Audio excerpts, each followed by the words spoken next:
No single institution did more to shape modern California than the Southern Pacific Railroad. To understand it, we have to start with the Transcontinental Railroad itself. Before the railroad, getting from the East Coast to California meant either a 6-month wagon crossing or a brutal sea voyage around Cape Horn. California's sudden statehood in 1850 and the flood of people from the gold rush turned the dream of a transcontinental line into a national priority.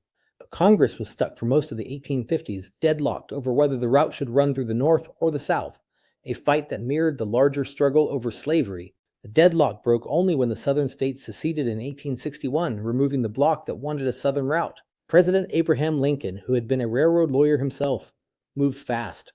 On July 1, 1862, he signed the Pacific Railroad Act. It offered federal land grants and government bonds paid by the mile to two companies. The Union Pacific would build westward from Omaha, the Central Pacific would build eastward from Sacramento.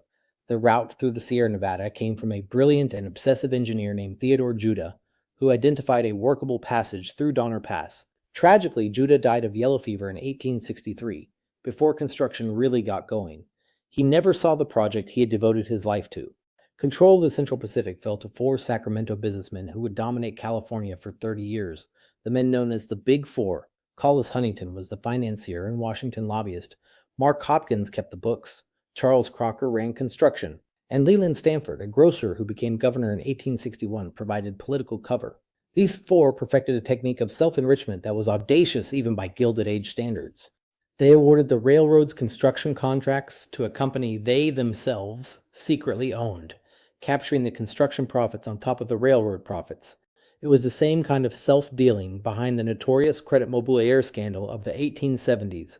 At the time, the federal government largely tolerated it because it just wanted the railroad finished. When the two lines finally met at Promontory Summit, Utah on May 10, 1869, the driving of the Golden Spike was celebrated across the nation by telegraph as one of the great American achievements. But that triumphant story left out the people who actually built the hardest part of the line. In the next segment, we'll meet them.